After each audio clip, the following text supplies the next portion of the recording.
ನಮಸ್ಕಾರ ವೀಕ್ಷಕರೇ, ನಾನು ಆಗಲೇ ಸುದೀಪ್ ಅವರ ವಿಷಯ ಸೂ ಫ್ರಮ್ ಸೋ ವಿಷಯ ಹೇಳಿದೆ. ಆದರೆ ಒಂದು ವಿಷಯ ಮರೆತಿದ್ದೆ, ಅದಕ್ಕೋಸ್ಕರ ಈ ಎಕ್ಸ್ಟ್ರಾ ವಿಡಿಯೋ ಮಾಡ್ತಾ ಇದ್ದೀನಿ. ಸೂ ಫ್ರಮ್ ಸೋ ಇವತ್ತಿಗೆ ಎಕ್ಸಾಕ್ಟ್ಲಿ 25 ದಿನಗಳನ್ನು ಪೂರೈಸಿದೆ. 2025ರ ಬಿಗ್ಗೆಸ್ಟ್ ಬ್ಲಾಕ್ ಬಸ್ಟರ್ ಇಲ್ಲಿಯವರೆಗೆ ಕನ್ನಡ ಚಿತ್ರೋದ್ಯಮದಲ್ಲಿ ಸೂ ಫ್ರಮ್ ಸೋ ಆಗಿ ಹೊರಹೊಮ್ಮಿದೆ. ಸೊ ಅತಿ ಹೆಚ್ಚು ಗಳಿಕೆ ಗಳಿಸಿದಂಥ ಸಿನಿಮಾ ಕೂಡ ಇದಾಗಿ ಇವತ್ತು ಹೊರಹೊಮ್ಮಿದೆ ಅಂತ ಹೇಳ್ಬೋದು. 25 ದಿನಗಳ ಕಾಲ ನಾನ್ ಸ್ಟಾಪು ದಿನದಿಂದ ದಿನಕ್ಕೆ ಶೋಗಳ ಏರಿಕೆ ಆಗಿರ್ಬೋದು, ಚಿತ್ರಮಂದಿರಗಳ ಏರಿಕೆ ಆಗಿರ್ಬೋದು, ಗಳಿಸುವಂತಹ ಹಣದ ಏರಿಕೆ ಆಗಿರ್ಬೋದು, ಎಲ್ಲವೂ ಪ್ರತಿದಿನ ಇದು ಏರಿಕೆ ಆಗುತ್ತಲೇ ಬರ್ತಾಯಿತ್ತು. ಇದು ಎಲ್ಲಿಗೆ ಹೋಗಿ ಮುಟ್ಟುತ್ತೆ ಅನ್ನೋದು ಇವತ್ತಿಗೂ ಗೊತ್ತಿಲ್ಲ. ಸೊ ನಾನು ಪ್ರತಿ ಸಲ ವೀಡಿಯೋ ಮಾಡಬೇಕಾದ್ರೂ ಈ ಸಿನಿಮಾ ಎಲ್ಲಿಗೆ ಹೋಗಿ ಮುಟ್ಟುತ್ತೆ ಅನ್ನೋದನ್ನು ನಾನು ಹೇಳ್ತಾ ಇದ್ದೀನಿ.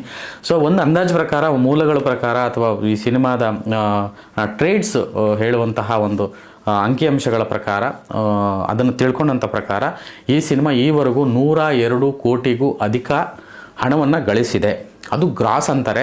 ಅದು ಪ್ರೊಡ್ಯೂಸರ್ ಬರುವಂಥ ಶೇರು, ಡಿಸ್ಟ್ರಿಬ್ಯೂಟರ್ಗೆ ಬರೋಂಥ ಶೇರು, ಆ ಪ್ರಾಫಿಟ್ಟು ಲೆಕ್ಕಾಚಾರ ಅದೆಲ್ಲ ಅಫಿಷಿಯಲ್ ಆಗಿ ಚಿತ್ರತಂಡ ಹೇಳಿದ ಮೇಲೆ ಅಷ್ಟೇ ಗೊತ್ತಾಗಬೇಕಾಗಿದೆ. ಸೊ ನನಗೆ ಬಂದಿರುವಂಥ ಮಾಹಿತಿ ಪ್ರಕಾರ 100 ಕೋಟಿಯನ್ನು ಅಫಿಷಿಯಲ್ ಆಗಿ ಈ ಸಿನಿಮಾ ಗಳಿಸೋದ್ರಲ್ಲಿ ಮುಂದಾಗಿದೆ, ದಾಟಿದೆ.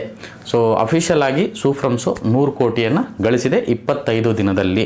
ಪ್ರಾದೇಶಿಕ ಮಾರುಕಟ್ಟೆಯಲ್ಲಿ ಅಂದರೆ ಬರೀ ಕರ್ನಾಟಕದಲ್ಲೇ 50ರಿಂದ 60 ಕೋಟಿಯಷ್ಟು ಹಣ ಬರೀ ಕರ್ನಾಟಕದ ಮಾರ್ಕೆಟಲ್ಲಿ ಈ ಸಿನಿಮಾ ಗಳಿಸಿದೆ ಅಂತ ಕೇಳ್ಪಟ್ಟಿದ್ದೀವಿ. ಹಾಗೆಯೇ ಕೇರಳದಲ್ಲಿ ಕರ್ನಾಟಕ ಬಿಟ್ಟರೆ ಅತಿ ಹೆಚ್ಚು ಗಳಿಕೆ ಮಾಡಿರುವಂಥದ್ದು ಮಲಯಾಳಂ ವರ್ಷನ್ನು. ಒಂದು ಕೇರಳ ಹಾಗೂ ಕೇರಳದ ಜನಗಳು ಹೊರ ದೇಶದಲ್ಲಿ ಎಲ್ಲೆಲ್ಲಿದ್ದಾರೆ, ಹೊರ ರಾಜ್ಯದಲ್ಲಿ ಎಲ್ಲೆಲ್ಲಿದ್ದಾರೆ, ಅವರೆಲ್ಲರೂ ಕೂಡ ಈ ಸಿನಿಮಾ ನೋಡಿದ್ದಾರೆ. ಆ್ಯಂಡ್ ತೆಲುಗಲ್ಲಿ ಭಾಳ ಚೆನ್ನಾಗಿ ಈ ಸಿನಿಮಾನ ರಿಸೀವ್ ಮಾಡಿದ್ದಾರೆ. ತೆಲುಗಲ್ಲೂ ಕೂಡ ಈ ಸಿನಿಮಾ ಯಶಸ್ವಿಯಾಗಿ ಮುಂದುವರೆದಿದೆ. ಅಲ್ಲೂ ತುಂಬ ಚೆನ್ನಾಗಿ ಗಳಿಕೆಯನ್ನು ಗಳಿಸ್ತಾ ಇದೆ ಸ್ಟಿಲ್. ಆ್ಯಂಡ್ ಕನ್ನಡ ವರ್ಷನ್ನು ಮತ್ತು ಮಲಯಾಳಂ ವರ್ಷನ್ನು ಹೊರದೇಶದಲ್ಲಿ ಹೈಯೆಸ್ಟ್ ದುಡ್ಡು ಮಾಡಿರುವಂತಹ ಕನ್ನಡ ಸಿನಿಮಾ ಇದು ಹೊರದೇಶದಲ್ಲಿ ಓವರ್ಸೀಸ್ ರಿಲೀಸ್ ಆಗಿ.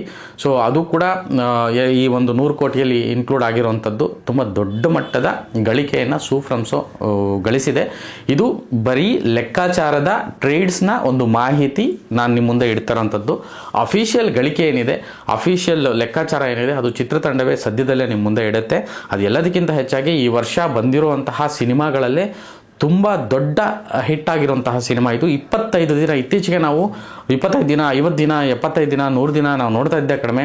ರೀಸೆಂಟ್ಲಿ ನಾವು ನೋಡಿದ್ದು ವಿನೋದ್ ಪ್ರಭಾಕರ್ ಅವರ ಮಾದೇವ ಸಿನಿಮಾದು ಒಂದು ನೋಡಿದ್ವಿ, ಈ ಒಂದು ಸಂಭ್ರಮನ. ಅದು ಬಿಟ್ಟರೆ ಎಕ್ಕ ಸಿನಿಮಾ 25 ದಿನಗಳನ್ನು ಯಶಸ್ವಿಯಾಗಿ ಪೂರೈಸಿತು. ಸೊ ಅದು ಬಿಟ್ಟರೆ ಅಂದರೆ ಅವೆಲ್ಲವೂ ಬಂದುವು ತುಂಬ ದೊಡ್ಡದಾಗಿ ಸೌಂಡ್ ಮಾಡಿದ್ವು, 25 ದಿನಗಳವರೆಗೂ ಬಂದು ಮುಟ್ಟಿದ್ವು ಅಷ್ಟೇ. ಆದರೆ ಈ cinema 25 days still not out, still highest theatres increase ಆಗ್ತಾನೆ ಇದೆ ಥಿಯೇಟರ್ಸು.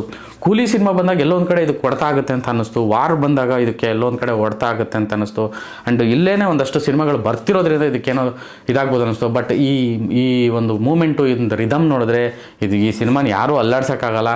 ಇದು ಇನ್ನೂ ಮುಂದುವರಿಯುತ್ತೆ. ಮೊದಲೆಲ್ಲ ಹೇಗೆ 100 ದಿನ ಓಡ್ತಾ ಇತ್ತು, 175 ದಿನ, ಸಿಲ್ವರ್ ಜೂಬ್ಲಿ, ಗೋಲ್ಡನ್ ಜೂಬ್ಲಿ, ಈ ಥರ ಎಲ್ಲ ಸಂಭ್ರಮಗಳನ್ನು ಸಂಭ್ರಮಿಸ್ತಾ ಇತ್ತು ಸಿನಿಮಾ. ಆ ರೀತಿಯಾದಂಥ ಒಂದು ಸಂಭ್ರಮ ಸಡಗರಕ್ಕೆ ಈ ಸಿನಿಮಾ ಸಾಕ್ಷಿ ಆಗುತ್ತೆ ಅನ್ನೋದು ನಿಶ್ಚಳವಾಗಿ ಕಾಣ್ತಾ ಇದೆ. ಬಟ್ ಗೊತ್ತಿಲ್ಲ. ಸೊ OTT ರೈಟ್ಸ್ ಅಂತ ಇರುತ್ತೆ, ಅಥವಾ OTT ಡೀಲ್ಸ್ ಅಂತ ಇತ್ತೀಚೆಗೆ ಶುರುವಾಗಿದೆ. ಸಿನಿಮಾ ಥಿಯೇಟ್ರಿಗೆ ಬಂದು 45 ದಿನಕ್ಕೆ ನಾವು OTTಗೆ ಬಿಡಬೇಕು, ಅಥವಾ 35 ದಿನಕ್ಕೆ OTTಗೆ ಬಿಡಬೇಕು, 25 ದಿನಕ್ಕೆ OTT ಬಿಡಬೇಕು. ಈ ರೀತಿಯಾದಂಥ ಅದರದೇ ಆದಂಥ ಮಾನದಂಡಗಳ ಮೇಲೆ ಚಿತ್ರತಂಡ ಮತ್ತು ಆ ಒಂದು ಸಂಸ್ಥೆಗಳು ಟೈಅಪ್ ಆಗಿರ್ತವೆ. ಸೊ ಹಾಗಾಗಿ ಗೊತ್ತಿಲ್ಲ, ಇಫ್ ಇನ್ ಕೇಸ್ ಇದೇನಾದರೂ OTTಗೆ ಬೇಗ ಬಂದುಬಿಟ್ರೆ, ಸೊ ಹಿಂದಿನ ನಾನೇನು ಹೇಳ್ತಾ ಇದ್ದೆ, ಒಂದು ಪರಂಪರೆಯಾಗಿ ಬಂದಂತಹ ಒಂದು ಅನೇಕ ದಾಖಲೆಗಳು ಚಿತ್ರರಂಗದಲ್ಲಿದೆ. ಆ ಥರದ ದಾಖಲೆಗಳಿಗೆ ಇದು ಸಾಕ್ಷಿ ಆಗೋದು ಖಂಡಿತವಾಗ್ಲೂ ಸಾಧ್ಯ ಇಲ್ಲ. ಯಾಕೆಂದರೆ OTTಗೆ ಬಂದ ಮೇಲೆ ಅದು ಥಿಯೇಟ್ರಲ್ಲಿ ನೋಡೋರ ಸಂಖ್ಯೆ ಖಂಡಿತವಾಗ್ಲೂ ಇಳಿಮುಖ ಆಗುತ್ತೆ. ಸೊ ಹಾಗಾಗಿ ಇಫ್ ಇನ್ ಕೇಸ್ ಅವರು ಇನ್ನೂ ಯಾವುದಕ್ಕೂ ಟೈಅಪ್ ಆಗಿಲ್ಲ ಅನ್ನೋ ಥರದ್ದಾದರೆ ಖಂಡಿತವಾಗ್ಲೂ ಈ ಸಿನಿಮಾಗೆ 100 ದಿನಗಳನ್ನ ದಾಟುವಂತಹ ಎಲ್ಲ ಶಕ್ತಿಯು ಈ ಸಿನಿಮಾಗಿದೆ. ಮತ್ತು ಪದೇ ಪದೇ ನೋಡುವಂತಹ ಸಿನಿಮಾ ಇದಾಗಿದೆ.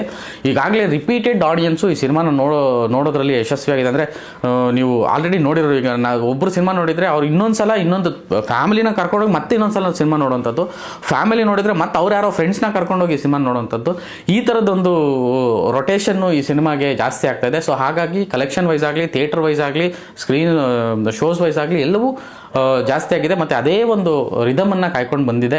ಸೊ ನನಗೆ ಬಂದಂಥ ಮಾಹಿತಿ ಪ್ರಕಾರ ಚಿತ್ರತಂಡ ಕೂಡ ಫುಲ್ ಬ್ಯುಸಿ ಇದೆ. ಆ ಕಡೆ ಮಲಯಾಳಮಲ್ಲೂ ಚೆನ್ನಾಗಿ ಹೋಗ್ತಾ ಇದೆ, ಈ ಕಡೆ ತೆಲುಗಲ್ಲಿ ಚೆನ್ನಾಗಿ ಹೋಗ್ತಾ ಇದೆ, ಕನ್ನಡದಲ್ಲೂ ಚೆನ್ನಾಗಿ ಹೋಗ್ತಾ ಇದೆ, ಬೇರೆ ಬೇರೆ ಕಡೆ ಪ್ರದರ್ಶನಗಳಾಗ್ತಿದೆ, ಬೇರೆ ಬೇರೆ ಕಡೆ ಅವ್ರನ್ನೆಲ್ಲ ಇನ್ವೈಟ್ ಮಾಡ್ತಿದ್ದಾರೆ, ಆ ಸಿನಿಮಾಗಳು ಸ್ಕ್ರೀನಿಂಗ್ ಆಗ್ತಾಯಿದೆ. ಸೊ ಹಾಗಾಗಿ ಚಿತ್ರತಂಡವು ಕೂಡ ಸೆಪ್ಟೆಂಬರ್ ಮೊದಲನೇ ವಾರದವರೆಗೂ ಕೂಡ ಕರ್ನಾಟಕಕ್ಕೆ ಬರೋದಾಗಲಿ, ಅವ್ರು ಇಲ್ಲಿ ಸಿಗೋದಾಗಲಿ ಡೌಟ್ಫುಲ್ ಆಗಿದೆ. ಸೊ ಅವ್ರು ಬಂದಾಗ, ಸಿಕ್ಕಾಗ ಈ ಸಿನಿಮಾ ಎಷ್ಟು ಗಳಿಸಿದೆ, ಎಷ್ಟು ಏನೆಲ್ಲ ಮ್ಯಾಜಿಕ್ ಮಾಡಿದೆ, ಅವ್ರು ಏನು ಅಂದ್ಕೊಂಡಿದ್ರು, ಎಲ್ಲ ವಿಷಯಗಳನ್ನು ಚಿತ್ರತಂಡನೇ ಮಾಧ್ಯಮದ ಮುಂದೆ ಇಡುತ್ತೆ ಅನ್ನೋ ಒಂದು ಮಾಹಿತಿ ಕೂಡ ನಂಗೆ ಸಿಕ್ಕಿದೆ. ಸೊ ಅದೊಂದನ್ನು ಈ ಒಂದು ವಿಷಯನ ನಿಮ್ಮ ಮುಂದೆ ನಾನು ಹಂಚ್ಕೊಳ್ಳೋಕ್ಕೆ ಇಷ್ಟಪಡ್ತೀನಿ.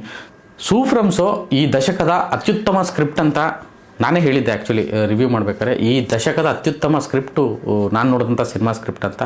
ಸೊ ಈ ದಶಕದಲ್ಲಿ ಅತ್ಯುತ್ತಮ ನಿರೀಕ್ಷಿತವಾಗಿ ನಿರೀಕ್ಷೆಗೂ ಮೀರಿದ ಹಿಟ್ಟಾಗಿ ನಿಂತಿರೋವಂಥದ್ದು, ಒಂದು ಲ್ಯಾಂಡ್ಮಾರ್ಕನ್ನು ಸೆಟ್ ಮಾಡಿರೋವಂಥದ್ದು, ಇತಿಹಾಸವನ್ನು ಬರೆದಿರೋವಂಥದ್ದು ಇದಕ್ಕೆಲ್ಲ ಸಾಕ್ಷಿಯಾಗಿದೆ. ಸೊ 100 ಕೋಟಿ ಗಳಿಸಿ ಇನ್ನೂ ಮುನ್ನುಗ್ತಾ ಇದೆ.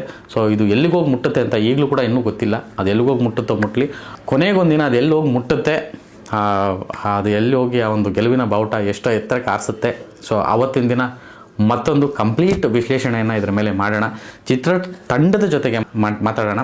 ಸೊ ಅದೆಲ್ಲದಕ್ಕೂ ನಾನು ಫಾಲೋಅಪ್ಪಲ್ಲಿ ಇರ್ತೀನಿ. ಸೊ ಇದು ಈ ಹೊತ್ತಿನ ವಿಶೇಷ ಮಾಹಿತಿ. ನಮಸ್ಕಾರ.